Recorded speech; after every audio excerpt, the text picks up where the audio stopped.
प्रभु यीशु मसीह के प्रिय और मधुर नाम में आप सबों को नमस्कार।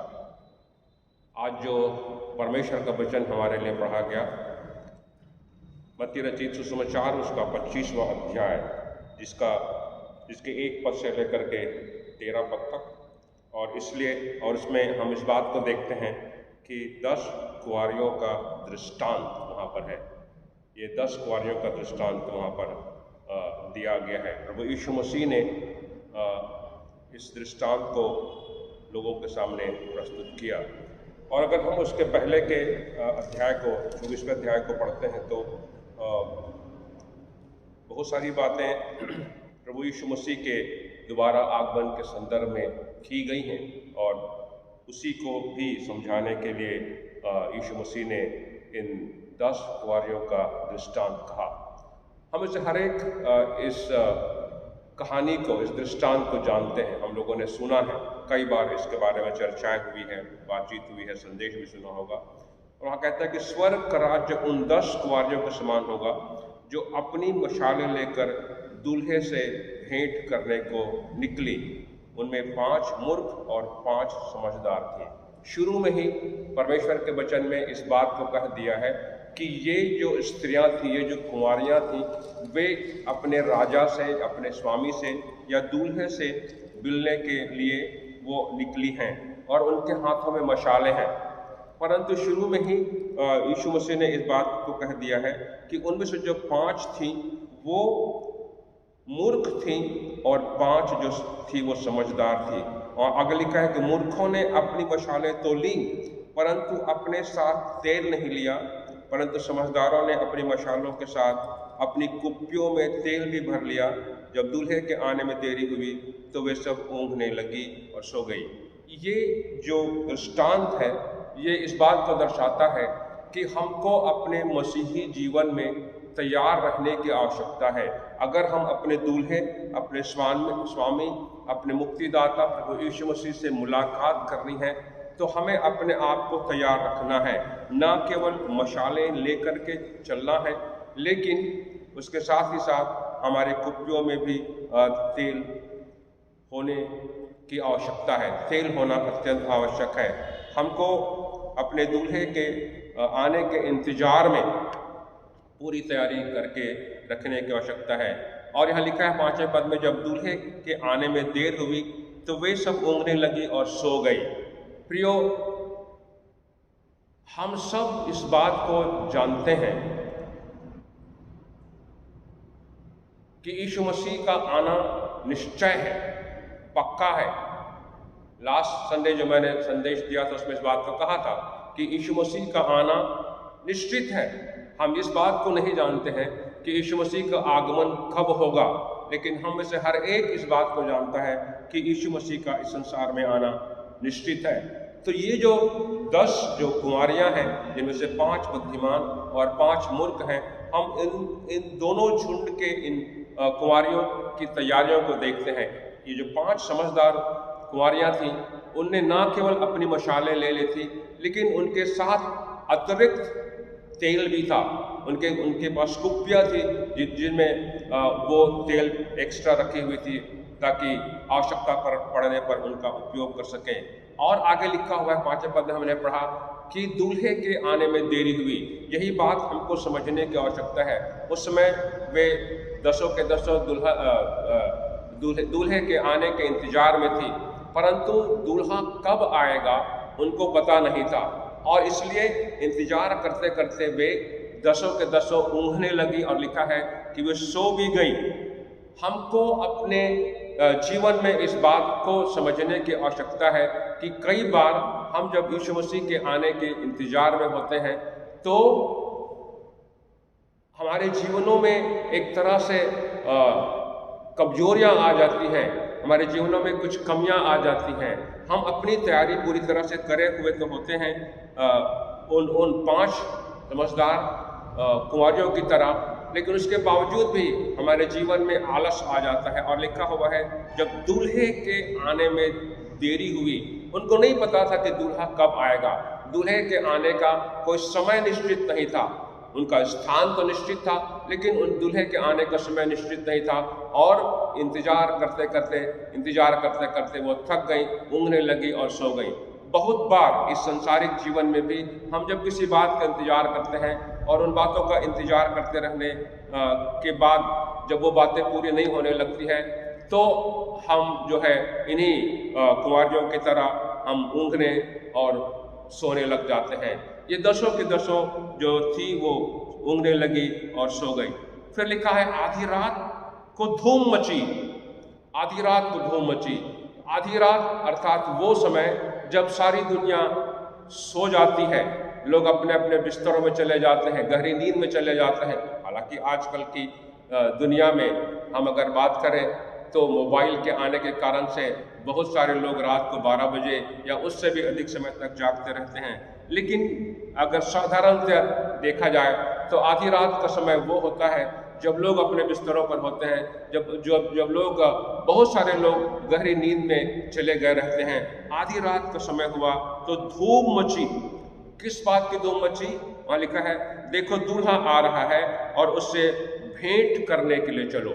दूल्हा आ रहा है और भेंट करने के लिए चलो। ये उस समय के लोगों का शायद ट्रेडिशन रहा होगा, उनकी परंपरा रही होगी कि जब दूल्हा अपनी दुल्हन को लेकर के आता है और जब वहाँ वो उनके साथ वो भोजन जेवनार करने के लिए लोगों को आमंत्रित किया रहता है तो लोग दूल्हा और दुल्हन के आने का इंतजार करते हैं। वहाँ लिखा देखो दूल्हा आ रहा है और भेंट करने के लिए चलो।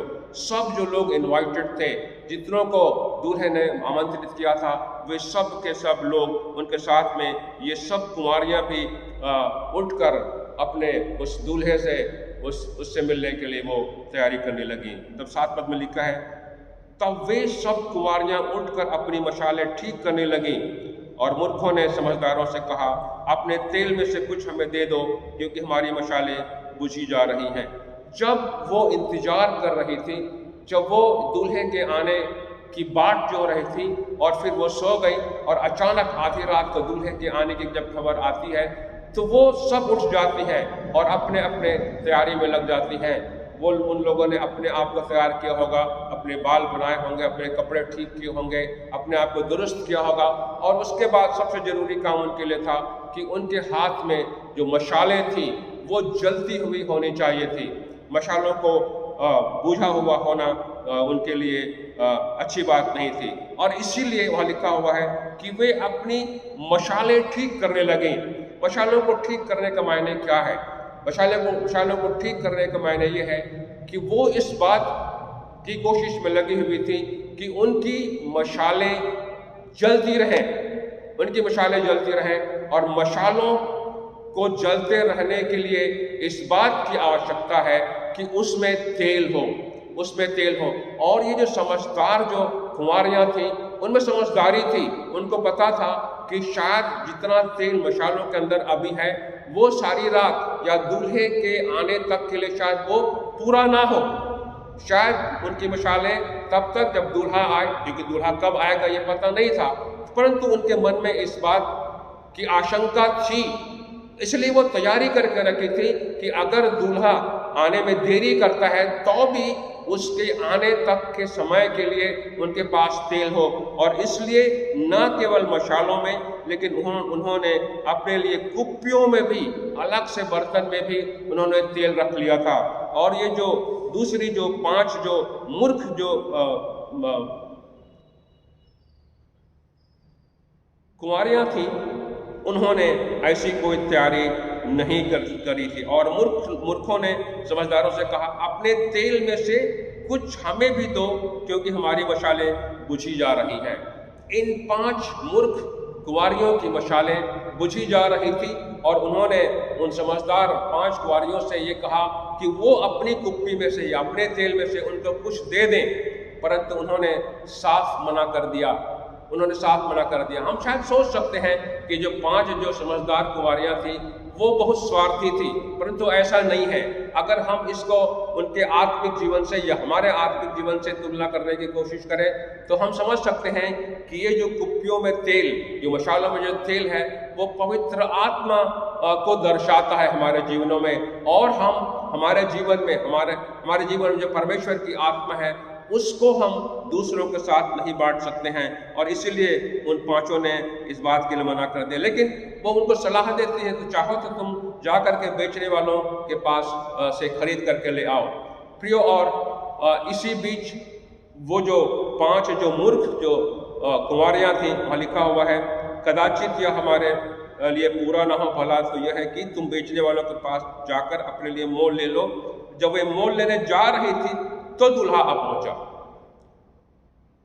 मोल लेने जा ही रही थी, रात को आधी रात हो गई थी, आधी रात हो गई थी, चारों तरफ अंधेरा रहा होगा, और ये जो 5 जो मूर्ख जो लड़कियां थी वो रात को तेल खरीदने के लिए जाने को तैयार हो जाती हैं। लेकिन जैसे ही वो तेल खरीदने के लिए जाने की कोशिश करती हैं, तभी जो दूल्हा जो है वो आ पहुंचा। लिखा है वे मोल लेने जा रही थी तो दूल्हा आ पहुंचा, और जो तैयार थी वे उसके साथ विवाह के घर में चली गई और द्वार बंद किया गया। ये उनकी परंपरा थी, उस समय के लोगों की परंपरा थी कि जब विवाह का जेवनार होता रहा होगा तो जो तैयार थी उनको अंदर आने का अवसर मिलता था, और उसके बाद जो तैयार नहीं थे, जितने लोग तैयार थे, जैसे लिखा हुआ है कि वो जब अंदर चले गए तो जिस स्थान पर भोज हो रहा था उस स्थान का दरवाजा बंद कर दिया गया। प्यारे भाइयों और बहनों, और आगे लिखा है कि इसके बाद वे दूसरी कुंवारियां भी आकर कहने लगी कि हे स्वामी, हमारे लिए द्वार खोल दे। ये तेल खरीदने की कोशिश में शायद चली गई थी कहीं, और जब लौट करके आती हैं तब तक जो जेवनार का स्थान था उसका दरवाजा बंद कर दिया गया, और लिखा हुआ है कि वे आकर के कहने लगी कि हमारे लिए द्वार खोल दे, हमारे लिए द्वार खोल दे।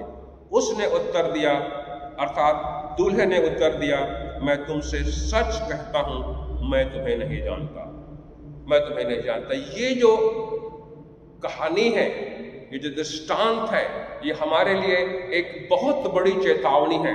ये 10 कुंवारियों का जो दृष्टांत है वो हमारे लिए बहुत बड़ी चेतावनी है। आज हम जब ये कह रहे हैं या कहते हैं कि हम संसार के अंतिम दिनों में हैं, और आजकल तो लोग अंतिम दिन भी नहीं कहते हैं, आजकल हम ये सुनते हैं कि अब हम अंतिम घंटों में हैं, यीशु मसीह के आने का समय बहुत ही निकट है, और इसलिए हम सब के लिए बहुत ही आवश्यक है कि हम यीशु मसीह के दूसरे आगमन के लिए अपने आप को तैयार रखें। हमारा जीवन पवित्र आत्मा से परिपूर्ण होना चाहिए। हमारे जीवन में, हमारे जीवन के द्वारा से प्रभु यीशु मसीह दिखाई देना चाहिए। जैसा कि पौलुस जो है वो कहता है कि हमारा जीवन यीशु मसीह के समान हो। जैसा यीशु मसीह का जीवन था वैसा ही हमारा जीवन भी होना चाहिए, और लगातार हर परिस्थिति में, हर समय हमको अपने आप को तैयार रखने की आवश्यकता है। हमारा चरित्र कैसा है, हमारा स्वभाव कैसा है, क्या हमारा स्वभाव यीशु मसीह के स्वभाव की तरह है? ये जो कुप्पियों में जो तेल है, तेल परमेश्वर के द्वारा दिए हुए आत्मा को प्रदर्शित करता है कि क्या हमने परमेश्वर की आत्मा की अगुवाई में अपने जीवन को, अपने चरित्र को, अपने स्वभाव को यीशु मसीह के स्वभाव की तरह बना लिया है। अगर हम तैयार नहीं हैं तो हमारे लिए भी शायद यही कहा जाएगा कि मैं तुम्हें नहीं जानता। यहाँ लिखा है कि उसने उत्तर दिया, मैं तुमसे सच कहता हूं, मैं तुम्हें नहीं जानता। प्रियो, हम इस संसार में रहते हुए बहुत अच्छे काम करते होंगे, हम शायद लगातार कलीसिया की संगति में रहते होंगे, हम शायद लगातार परमेश्वर के वचन को पढ़ते होंगे, हम लगातार बहुत अच्छे काम करते होंगे, लेकिन अगर हमारा जीवन प्रभु यीशु मसीह के लिए तैयार नहीं है, अगर हम यीशु मसीह की तरह जीवन व्यतीत नहीं कर रहे हैं, अगर हमारे जीवन में यीशु मसीह का स्वभाव नहीं है, तो निश्चित तौर पर हमें भी यह कह दिया जाएगा कि मैं तुम्हें नहीं जानता। अगर हमारे लिए यह कह दिया जाएगा कि मैं तुम्हें नहीं जानता, तो ये हमारे लिए बहुत ही दुख की बात होगी। हम कभी भी स्वर्ग के राज्य में प्रवेश नहीं कर पाएंगे, क्योंकि शुरुआत में जो लिखा है वो कहता है स्वर्ग का राज्य उन 10 कुंवारियों के समान होगा जो मशालें लेकर के दूल्हे से भेंट करने को निकली थी। प्यारे भाइयों और बहनों, अगर हम स्वर्ग के राज्य में प्रवेश करना चाहते हैं तो हमें इन 5 समझदार कुंवारियों के समान अपने आप को तैयार रखने की आवश्यकता है, ताकि जब हमारा समय आए तो यीशु मसीह हमारे लिए न कहे कि मैं तुम्हें नहीं जानता, मैं तुम्हें नहीं जानता। हमने इसी मत्ती के 24वें अध्याय में 2 झुंडों के बारे में देखा था, जिसमें लिखा हुआ है कि जो लोग होंगे उनको जैसे चरवाहा भेड़ों को बकरियों से अलग करता है वैसे अलग कर दिया जाएगा। तब वो अपने दाहिने हाथ वालों को कहेगा कि तुम स्वर्ग के राज्य में प्रवेश कर सकते हो, और बाएं हाथ वालों से कहेगा कि तुम्हारे लिए कोई स्थान नहीं है। शायद उनको ये भी कह देगा तुम कौन हो, मैं तुम्हें नहीं जानता। हम किस झुंड में रहना चाहते हैं? क्या हमारी तैयारी प्रभु यीशु मसीह से मिलने के लिए है? क्या हमारी तैयारी प्रभु यीशु मसीह से मिलने के लिए है? इसका तात्पर्य ये सिर्फ नहीं है कि हम निरंतर प्रार्थना करने वाले बने, ये आवश्यक है। हम सिर्फ ये ना करें कि हम निरंतर परमेश्वर के वचनों को पढ़ने वाले बने, ये हमारे लिए आवश्यक है कि हम परमेश्वर के वचनों को पढ़ें, निरंतर प्रार्थना करें, संगति में रहने वाले बने। परंतु इन सब से आवश्यक जो बात हमारे लिए है वो ये है कि हमारा जो स्वभाव है, हमारा जो चरित्र है, वो प्रभु यीशु मसीह के समान हो। जैसा प्रभु यीशु मसीह का स्वभाव था वैसा ही हमारा भी स्वभाव होना चाहिए, ताकि जब दूल्हा आए, ताकि जब यीशु मसीह इस संसार में आए तब हम तैयार पाए जाएं, हमारी मशालें जलती हुई पाई जाएं। आखिरी में कहता है इसलिए जागते रहो, क्योंकि तुम न उस दिन को जानते हो न उस घड़ी को। जागते रहो, हमें लगातार जागृत रहने की आवश्यकता है। जागते रहो का मतलब ये नहीं होता है कि हम सोने के समय में ना सोएं, लेकिन इसका तात्पर्य ये है कि हमारा जीवन, हमारी आत्मा लगातार प्रभु यीशु मसीह से मिलने के लिए तैयार रहे। हम उस समय को, उस दिन को और उस घड़ी को नहीं जानते। परमेश्वर के वचन में हम इस बात को पढ़ते हैं कि उस दिन को कोई भी नहीं जानता, कोई भी इस बात को नहीं जानता कि प्रभु यीशु मसीह का इस संसार में दोबारा आगमन कब होगा।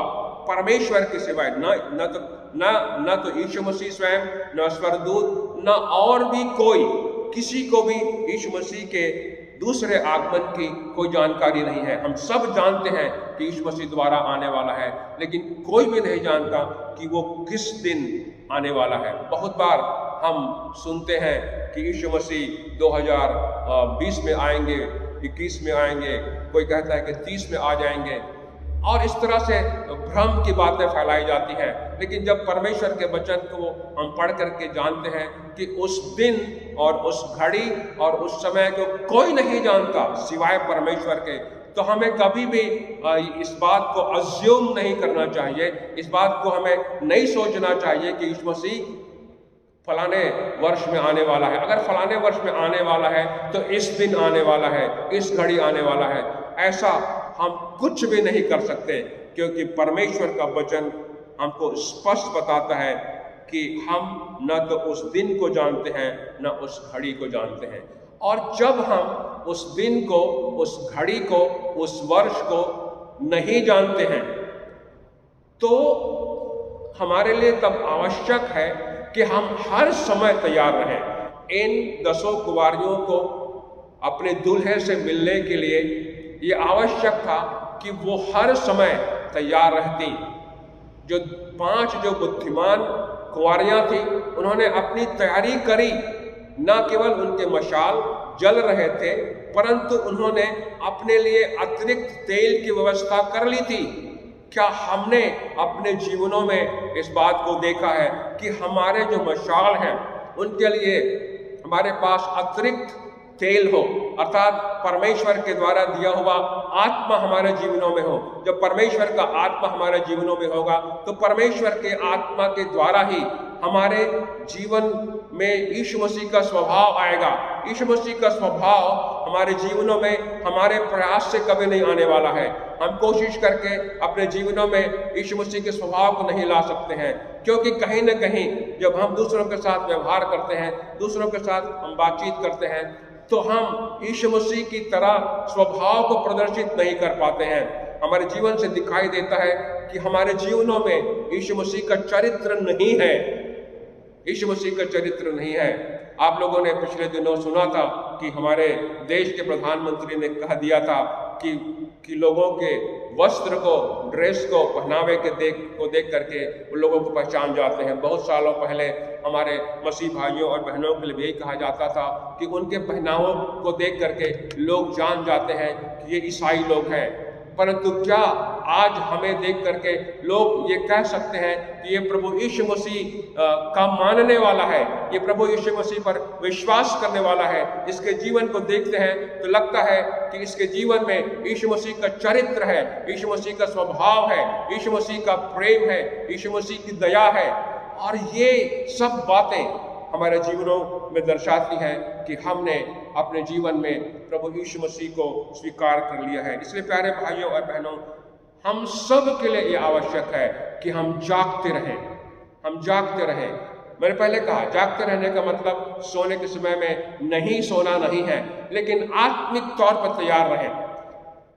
हमारा जीवन आत्मिक तौर पर तैयार रहे कि जब कभी भी यीशु मसीह आए तब हम जागृत अवस्था में पाए जाएं। इसका मतलब ये है कि हम अपने आत्मिक जीवन में इस तरह से तैयार रहें कि यीशु मसीह मानो अभी कुछ क्षणों में आने वाला है, या हम इस तरह से तैयार रहें कि यीशु मसीह कल आने वाला है। हम अपने जीवन में इस तरह से तैयार रहें कि यीशु मसीह अभी कुछ घंटों के अंदर आने वाला है। हम उस दिन और उस घड़ी को नहीं जानते हैं। अगर ये समय लंबा हो जाता है, जैसा यहाँ हुआ कि दूल्हे के आने में देरी हुई, तो क्या हम सो तो नहीं जाते हैं? क्या हमारा जीवन कहीं परमेश्वर से दूर तो नहीं हो जाता है? क्या हम फिर से कहीं संसार की बातों में तो नहीं आ जाते हैं और हम अपनी तैयारी पूरी तरह से नहीं किए हुए हैं? प्यारे भाइयों और बहनों, हम सब के लिए आवश्यक है जब दूल्हा आए, हमारा राजा जब आए, तो हमारे लिए कहीं वो ये तो ना कह दे कि मैं तुम्हें नहीं जानता, मैं तुम्हें नहीं जानता। हमारी दशा क्या है या हमारी दशा क्या होगी, ये हम सबको अपने अपने जीवनों में विचार करने की आवश्यकता है। हम एक अच्छे मसीही संसार के लोग हो सकते हैं, हम एक अच्छे प्रचारक हो सकते हैं, हम एक अच्छे शिक्षक हो सकते हैं, हम एक अच्छे डॉक्टर हो सकते हैं, लेकिन क्या इन सब अच्छाइयों के बावजूद भी यीशु मसीह हमें ये कहेगा कि मैं तुम्हें नहीं जानता? अगर हम ये चाहते हैं कि यीशु मसीह हमारे लिए ना कहे कि मैं तुम्हें नहीं जानता, इसलिए आवश्यक है कि हमारा स्वभाव यीशु मसीह के स्वभाव की तरह हो, हमारे जीवन में यीशु मसीह का स्वभाव दिखाई दे। हम कितने बार अपने जीवनों के द्वारा से दूसरों के लिए ठोकर का कारण बनते हैं। हम मसीही लोग दूसरों के लिए ठोकर का कारण बनते हैं। जिस तरह का चरित्र हमारा है, जिस तरह का स्वभाव हमारा है, इस तरह की बातें हम लोगों के सामने करते हैं, उन सब से हम दूसरों के लिए ठोकर के कारण बनते हैं। और जब हम दूसरों के लिए ठोकर के कारण बनते हैं तो निश्चित तौर पर जान कर रखिए कि यीशु मसीह आपसे कह देगा कि मैं तुम्हें नहीं जानता। आप कहेंगे, मैंने तो इस संसार में रहते हुए यीशु मसीह की सेवा की, मैंने दूसरों की सेवा की, दूसरों के लिए अपने जीवन को दे दिया, मैंने अपने आप को समर्पित कर दिया था, लेकिन क्या यीशु मसीह हमारे लिए कहेगा कि मैं तुम्हें नहीं जानता? अगर आप ये सोचते हैं कि यीशु मसीह हमारे लिए, आपके लिए ना कहे कि मैं तुम्हें नहीं जानता, इसलिए आवश्यक है कि हम जागृत रहें। हर पल, हर क्षण, हर समय हमारा जीवन ऐसा हो जिसमें यीशु मसीह दिखाई दे, हमारे जीवन के द्वारा यीशु मसीह परिलक्षित हो, दूसरे हमारे जीवन को देख करके यीशु मसीह को देख सकें। हम ऐसे लोगों के साथ संगति करें जिनमें यीशु मसीह परिलक्षित होता है। हम ऐसे लोगों के साथ रहें जिनके जीवनों में यीशु मसीह दिखाई देता है, यीशु मसीह का चरित्र दिखाई देता है, यीशु मसीह का स्वभाव दिखाई देता है। और हमारा जीवन भी ऐसा हो जिसमें यीशु मसीह स्वयं दिखाई दे। क्या हम अपने आप को जागृत अवस्था में रखने की तैयारी कर रहे हैं? क्या हम अपने जीवन के द्वारा प्रभु यीशु मसीह को प्रदर्शित करते हैं? क्या मेरे जीवन के द्वारा यीशु मसीह परिलक्षित होता है, क्योंकि हम जानते हैं वो समय, वो दिन, वो घड़ी जब यीशु मसीह इस संसार में आएगा उसे कोई नहीं जानता, कोई भी नहीं जानता सिवाय परमेश्वर के। इसलिए प्यारों, हम सबको अपनी तैयारी करनी है, कोई दूसरा आपकी तैयारी नहीं करेगा। ये जो 5 बुद्धिमान थी वो 5 निर्बुद्धि कुंवारियों के लिए कुछ नहीं कर पाई, दूसरा हमारे लिए कोई कुछ नहीं करेगा। हमको स्वयं की तैयारी करनी है, हमको स्वयं के बारे में सोचना है। हम संसार के लोगों के बारे में ना सोचें, वो ऐसा है, वो ऐसा है, उसका चरित्र ऐसा है। मेरा जीवन कैसा है? क्या मेरे जीवन के द्वारा से प्रभु यीशु मसीह दिखाई देता है? क्या मैं यीशु मसीह के दूसरे आगमन के लिए अपने आप को तैयार पाता हूँ? परमेश्वर करे इन वचनों के द्वारा से हमें अगुवाई प्राप्त हो कि हम अपने आप को यीशु मसीह के दूसरे आगमन के लिए तैयार पा सकें। परमेश्वर आप सबों को बहुतायत की आशीष देवे। आइए हम प्रार्थना करेंगे। हमारे जीवते खुदावंद पिता परमेश्वर, हम तेरे चरणों पर आते हैं, तेरे नाम का शुक्रगुजार और तेरा धन्यवाद करते हैं, तेरी दया, तेरी कृपा और तेरे अनुग्रह के लिए जो निरंतर हम तुझसे प्राप्त कर सकते हैं। प्यारे पिता परमेश्वर, हमारी सहायता कर कि हम उन 5 बुद्धिमान समझदार कुंवारियों की तरह अपने आप को तैयार रखें। परमेश्वर की आत्मा के द्वारा हमारा जीवन यीशु मसीह के स्वभाव की तरह हो, हमारे जीवनों में यीशु मसीह का स्वभाव दिखाई देने लगे। और प्रभु, हम उस दिन और उस घड़ी जिसे हम नहीं जानते हैं, जब हमारा दूल्हा, हमारा राजा आने वाला है, अपने आप को तैयार पा सकें। हर एक की सहायता कर कि हम परमेश्वर तेरे वचन के प्रकाश में अपने जीवन को जांच सकें, परख सकें और अपनी तैयारी कर सकें। यीशु मसीह के नाम से इस प्रार्थना को हम मांगते हैं, सुनो ग्रहण।